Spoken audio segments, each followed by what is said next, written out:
Bien, alors nous allons donc utiliser quand même le temps restant pour avancer un tout petit peu dans le cours. Ce contrôle continu nous aura pris un petit peu plus de temps que je le prévoyais, mais enfin, ça n'est pas grave, donc j'espère que j'aurai le temps de... Enfin, je ferai le nécessaire pour que j'ai corrigé tout cela la semaine prochaine, et donc je vous proposerai un corrigé rapidement la semaine prochaine sur ce sujet. Donc... Je récapitule rapidement là où nous nous sommes arrêtés la dernière fois. On avait commencé à parler de phrases et de propositions, donc à distinguer phrases simples et phrases complexes de la façon suivante, qui est quelque chose d'assez classique dans la formulation, c'est de dire qu'on a une phrase simple quand il y a une seule proposition dans la phrase et une phrase complexe quand la phrase contient plusieurs propositions. Mais quand on dit cela, on a l'air de dire quelque chose d'évident, mais on n'a pas forcément en tête la distinction entre phrase et proposition, la distinction et la similarité au fond. Parce que phrase et proposition, c'est à peu près deux façons de dire un peu la même chose. Là où les deux sont synonymes, c'est qu'on ait affaire à une phrase ou à une proposition, dans les deux cas, on a affaire à une structure, groupe sujet, groupe verbal et éventuellement groupe circonstanciel. Ça, c'est le point commun, phrase ou proposition. Il y a cette structure-là dans les deux cas. Mais quand le terme de phrase est réservé à la phrase graphique, enfin tout au moins dans l'apprentissage scolaire de la grammaire, le terme de phrase signifie phrase graphique qui commence par une majuscule qui se termine par un point, disons, pour simplifier, et cette phrase graphique est susceptible de comporter une ou plusieurs propositions qui sont donc intégrées dans la phrase. Alors, ce qu'il faut bien comprendre, et j'avais insisté sur ce point, c'est que donc il y a des relations d'inclusion entre phrases et propositions, et non pas des relations les subordonnées ne sont pas à côté des principales. Hein. C'est ça le point le plus important de ce que j'avais dit la dernière fois. Donc, cette description conduit à distinguer deux types de phrases complexes. Les phrases complexes, donc, qui comportent plusieurs propositions, pouvant être reliées soit par les phrases complexes, donc peuvent être des phrases complexes par subordination, d'une part. Dans ce cas-là, la subordonnée est incluse dans la proposition dite principale. Hein. Donc vous avez la phrase, et puis à l'intérieur, incluse une autre proposition. Alors la proposition, elle est incluse soit dans le constituant groupe circonstanciel, soit comme un COD, donc dans le groupe verbal, etc. Si c'est une relative, la subordonnée, elle va être incluse dans un groupe nominal. Tandis que dans le cas de la phrase complexe par juxtaposition ou coordination, on va avoir dans la phrase graphique deux phrases sur le même plan. Ce que j'ai essayé de schématiser en vous proposant le corrigé de cet exercice, donc par exemple ici, c'est une schématisation de la juxtaposition de deux phrases à l'intérieur d'une phrase graphique P. Juxtaposition de deux propositions, à l'intérieur d'une même phrase graphique P. Donc ça, c'est vraiment le schéma de la juxtaposition. Vous voyez, il ne faut pas oublier, ce qu'on oublie souvent, c'est on va dire, voilà, il y a deux propositions indépendantes. Mais on oublie de dire que ces deux propositions, c'est dites indépendantes, mais on n'a pas forcément besoin de ce terme. Ce terme, il était dans la tradition scolaire pour distinguer subordonnées. Mais en fait, on dit déjà qu'elles sont indépendantes en disant qu'elles sont juxtaposées ou coordonnées. Hein. Bon, mais simplement, la phrase, il y a aussi, indépendamment, enfin pas indépendamment, mais il faut aussi avoir à l'esprit que ces deux propositions, elles forment une structure de rang supérieur qu'est la phrase graphique. Hein. Donc il y a bien trois choses. Il y a la phrase totale et puis à l'intérieur, les deux propositions coordonnées. Hein, donc la phrase totale, c'est dans le bureau jusqu'à la fin, là, et la première proposition, c'est dans le bureau, comme voilà, il y en avait partout, et la deuxième, défense, c'était. Voilà, hein, c'est pas très compliqué. Et ça, en revanche, c'est le schéma d'une subordination. C'est-à-dire, on n'a plus deux phrases qui sont sur le même plan à l'intérieur de la phrase P. Là, c'est beaucoup plus une structure de poupée russe, si vous voulez, d'emboîtement. Hein. La phrase P contient une proposition P1 qui elle-même inclut donc une proposition P2. Alors, la proposition P1 et P, elle coïncide d'une certaine façon. Là où elle ne coïncide pas, c'est que la phrase P1, on peut la résumer en disant que c'est « je sentais » plus quelque chose qui est le complément de sentir. D'accord ? Et une fois que je sature ce complément en donnant la subordonnée, j'obtiens la phrase P. D'accord ? Donc c'est ça qui est surtout important ce qu'il importe de comprendre, c'est la distinction entre cette structure de juxtaposition ici et de juxtaposition ou coordination, peu importe là que ce soit une virgule ou un et, etc. Ça ne change rien à la structure grammaticale. Et là, l'inclusion vraiment que représente la subordination. Alors on avait vu, je n'y reviens pas, des cas voyez, où on a deux phrases coordonnées avec des subordonnées à l'intérieur de la deuxième, etc., etc. Et puis, je vous avais donné pour terminer un exercice qui était tiré de La fille aux yeux d'or. Alors je vous propose un rapide corrigé sans qu'on y insiste trop parce que au fond, ce texte, je me suis rendu compte, est un peu moins intéressant que le précédent. Donc, mais je vais quand même vous énumérer les propositions à l'intérieur de chacune des phrases. Donc, vous avez la première phrase. À force de s'intéresser à tout, le Parisien finit par ne s'intéresser à rien. Bon, ça, c'est une phrase qui contient une seule proposition, donc une phrase simple. La deuxième est une phrase complexe, avec un cas ici un peu particulier, un participe présent qui a valeur comment dire, c'est une proposition participiale ici. C'est comme si, aucun sentiment ne dominant sur sa face usée par le frottement, elle devient, alors ça c'est une construction pas très heureuse à vrai dire, parce que le elle renvoie à la face. La face devient grise comme le plâtre des maisons qui a reçu toute espèce de poussière et de fumée. Donc ici, c'est comme si vous aviez... comme aucun sentiment ne dominait sur la face usée par le frottement. Donc il y a vraiment ici une subordination et une deuxième subordination ici avec la relative, des maisons qui a reçu toute espèce de poussière. Donc on a ici, à l'intérieur de cette grande proposition, une subordonnée. Enfin, on a deux propositions subordonnées. Une circonstancielle, ici, aucun sentiment ne dominant par sa face usée par le frottement. Et là, une relative qui fait partie du groupe nominal, le plâtre des maisons, qui a reçu toute espèce de poussière. Donc avec le groupe nominal dont le noyau est plâtre, vous voyez, qui a un premier complément des maisons et un deuxième complément sous forme de relative. La phrase suivante contient une subordonnée. Donc il y a deux propositions ici. En effet, indifférent la veille à ce dont il s'enivrera le lendemain, le Parisien vit en enfant à tout âge. D'accord ? Juste une subordonnée. Alors ensuite, la phrase suivante est un peu plus complexe, un peu plus intéressante. Donc elle commence à « il » et elle finit à « fortune ». Donc je la lis d'abord. Il murmure de tout, se console de tout, se moque de tout, oublie tout, veut tout, goûte à tout, prend tout avec passion, quitte tout avec insouciance, ses rois, ses conquêtes, sa gloire, son idole de bronze ou de verre, comme il jette ses bas, ses chapeaux et sa fortune. D'accord ? Alors là, on a une structure très particulière parce qu'on a une cascade, une série, si vous voulez, de propositions. Vous voyez, chaque fois qu'il y a un verbe conjugué à un mode personnel, on a une proposition en plus.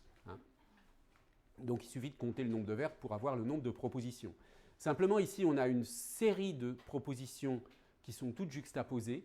Il murmure de tout. Alors le sujet « il » n'est pas répété, mais je vous l'ai dit, ça ne change rien au fait qu'on a quand même une proposition en plus, une proposition complète avec ellipse du sujet. Il se console de tout, il se moque de tout, etc. Donc vous voyez, à chaque fois, on a une proposition indépendante ou une proposition juxtaposée ou précédente. Donc toute cette série est comme une sommation, enfin l'ensemble de tout cela contient une subordonnée, comme il jette ses bas, etc. Donc en fait, le comme, c'est là où il y a une structure de phrase quand même assez compliquée, c'est que cette subordination, elle s'applique au fond à tous les verbes. C'est il murmure de tout comme il jette ses bas, etc. Il se console comme il jette ses bas, etc. Vous voyez, donc c'est une structure un peu spéciale où on a une espèce de subordonnée qui est subordonné à toute une série de propositions qui précèdent. Bon, la phrase suivante commence à Paris et va jusqu'à Le Mont-de-Piété. Alors là aussi, on a une structure un peu plus complexe, plus intéressante. Donc, vous avez une première proposition ici, à Paris où 15 sentiments ne résistent au jet des choses. Donc ça, c'est une première proposition juxtaposée à la suivante, avec aussi une conjonction de coordination. Et leur courant oblige à une lutte qui détend les passions. Donc ça, c'est une deuxième proposition qui est sur le même plan que la précédente, et à l'intérieur de laquelle vous avez une subordonnée. Ensuite, une autre juxtaposition avec les deux points. L'amour y est un désir, virgule, et la haine une velléité, donc encore une proposition. Alors là, attention, et la haine est une velléité. Donc là, le verbe n'est pas exprimé, mais on a quand même une proposition, parce que c'est le même verbe ici qui n'est pas répété. Deux points, donc il y a encore une juxtaposition. Il n'y a là de vrais parents que le billet de 1000 francs. Et d'autres amis que le Mont-de-Piété. Là encore, le verbe n'est pas répété. Donc vous voyez que là, on a des structures dans lesquelles tantôt le sujet n'est pas répété, tantôt le verbe n'est pas répété. Donc là, ce sont quand même des structures plus atypiques. Se laisser aller général porte ses fruits, première proposition. Et dans le salon comme dans la rue, personne n'y est de trop, une deuxième, juxtaposée. Personne n'y est absolument utile ni absolument nuisible. Troisième, les sots et les fripons comme les gens d'esprit et de probité. Donc vous voyez là toute une série de propositions qui sont toutes sur le même plan, on peut dire juxtaposées ou coordonnées. Tout y est toléré, virgule, le gouvernement, la guillotine, la religion et le choléra. Tout ça, ça forme une seule proposition. Et enfin, dernière phrase, avec deux propositions coordonnées, vous convenez toujours à ce monde, vous n'y manquez jamais. Voilà. Oui ? J'ai une question par rapport à la troisième phrase, je pense. En effet, en différent la veille, je ne comprends pas, j'ai essayé de faire oui. ça chez moi-même, mais je ne trouve pas comment est-ce qu'on fait cette distinction-là. Alors, en fait, le Parisien vit tout. Vous voyez, la phrase principale ici, c'est oui. Le Parisien vit en enfant à tout âge. Ces parties-là, je comprends bien. Ouais. Mais par rapport à la première partie, je ne comprends pas comment est-ce qu'on fait la différence et pourquoi, en effet, en différent, la veille A fait partie de la principale. Parce que, en fait, ça, ce dont il s'enivrera le lendemain, oui. Est en fait un complément d'objet indirect. Il est indifférent. Ah, non, pas un complément d'objet indirect, qu'est-ce que je dis indifférent à. C'est un complément de l'adjectif indifférent. Indifférent à cela, le Parisien vit à tout âge. Vous voyez, il faut imaginer, vous simplifiez la phrase en disant indifférent à cela, le Parisien vit à tout âge. D'accord ? Oui, mais là, il ne manque pas en verbe. Non, mais, la première partie. Non, mais la première partie, ce n'est pas une proposition toute seule. Hein. Ça va avec le Parisien vit en enfant à tout âge. Vous avez indifférent la veille. Imaginez que tout ce qui est en vert ici, ce dont il s'enivrera le lendemain, c'est cela. Comme ça, vous supprimez le verbe qui est en fait dans la subordonnée. Et imaginez la phrase. En effet, indifférent la veille à cela, le Parisien vit en enfant à tout âge. Qu'est-ce que c'est cette structure ? Vous avez deux compléments circonstanciels, enfin, vous avez un complément circonstanciel, si on veut, en effet. Indifférent la veille à cela, c'est une apposition à le Parisien. Donc ça va dans le groupe nominal, si on veut, du moins c'est rattaché au groupe nominal le Parisien. Vit en enfant à tout âge, c'est le groupe verbal. Donc en fait, en effet, c'est le complément circonstanciel. Indifférent la veille à tout ça, le Parisien, c'est un groupe qui va être le sujet de vie. Et ensuite, vous avez le groupe verbal, vit en enfant à tout âge.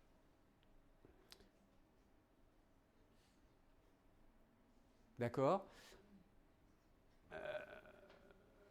Ce qui est un peu délicat et ce qui je pense vous trompe, c'est que tout ce groupe indifférent la veille à ce dont il s'enivrera le lendemain, voyez, c'est une qualification de le Parisien.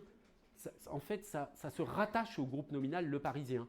C'est une description, vous voyez, de le parisien. Donc c'est une apposition au groupe nominal le parisien. Donc ça va, si on veut, avec le groupe nominal le parisien.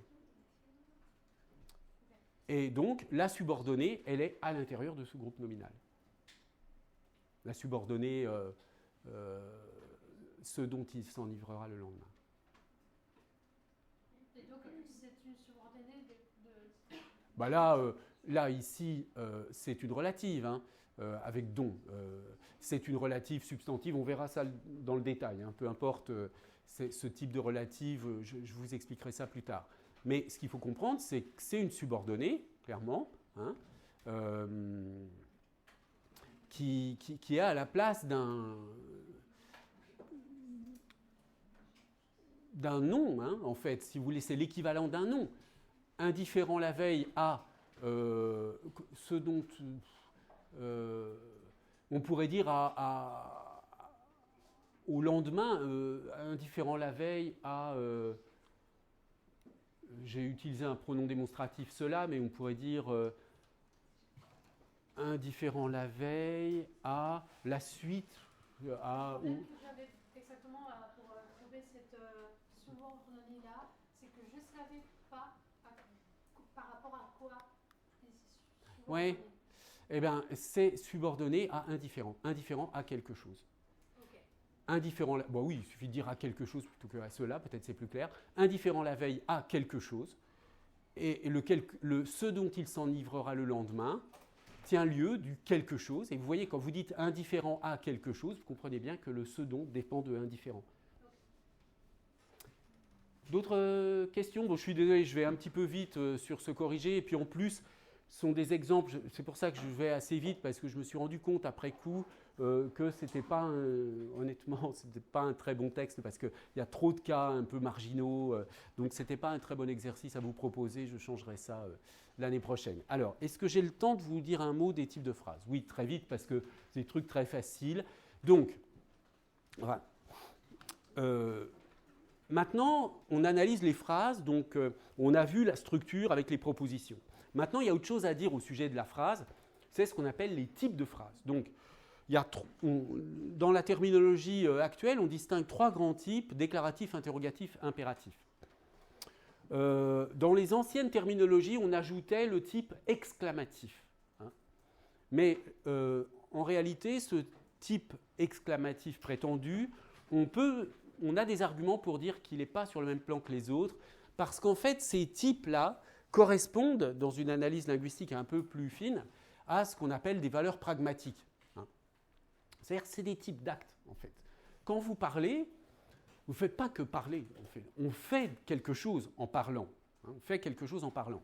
Donc, grosso modo, vous avez trois possibilités.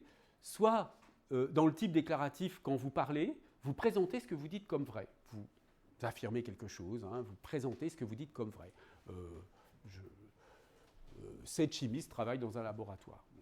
Deuxième type d'acte possible, poser une question, hein, avez-vous terminé, etc. Et troisième type d'acte, donner un ordre ou interdire quelque chose, un ordre positif ou négatif, hein, c'est le type impératif.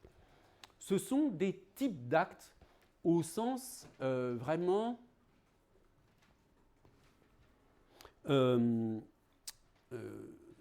technique de la pragmatique. Hein. Alors, pour vous donner un exemple, je l'ai mis ici concret pour que vous voyez un peu comment ça fonctionne, les types d'actes. Là, on présuppose que chaque type d'acte a une syntaxe spéciale. C'est-à-dire que quand je parle de type d'acte, je parle donc d'un plan qui est le plan de la pragmatique, je ne parle pas encore de la syntaxe. Mais là, je présente les choses comme si le type déclaratif avait une syntaxe propre. C'est-à-dire, c'est le sujet, puis le verbe, le groupe verbal, plutôt le groupe sujet, puis le groupe verbal, alors que dans le type interrogatif, typiquement, on a une inversion entre le sujet et le verbe. Hein. Avez-vous terminé versus vous avez terminé. Bref. Donc, il y a des caractéristiques particulières, des caractéristiques syntaxiques particulières à chaque type pragmatique. Mais il arrive que, pour toutes sortes de raisons, qui là, encore une fois, sont strictement pragmatiques, une syntaxe d'un type d'acte, en fait, ne coïncide pas avec l'acte réellement effectué.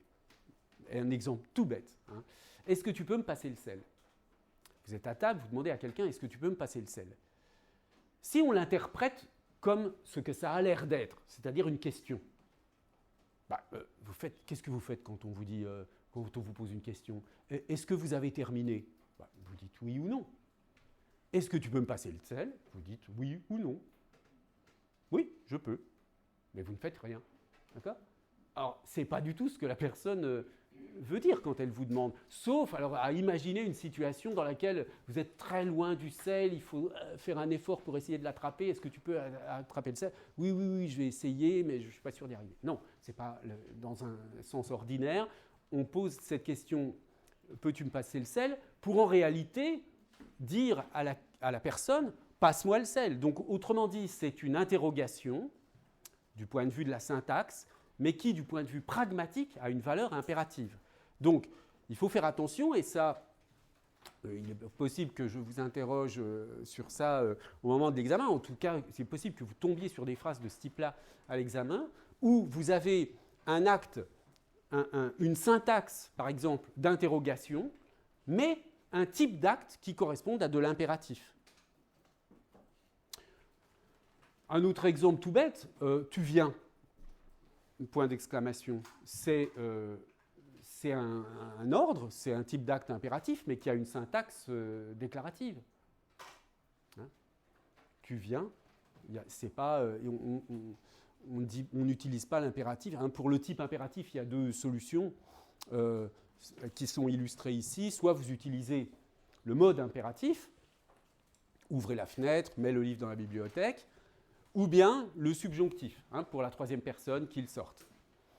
Mais si vous dites tu sors, point d'exclamation, pour dire à quelqu'un d'une manière très injonctive de sortir, vous utilisez la syntaxe du type déclaratif. Hein. Donc là aussi, c'est un acte dérivé. Il y a une syntaxe de type déclaratif pour aller vers un acte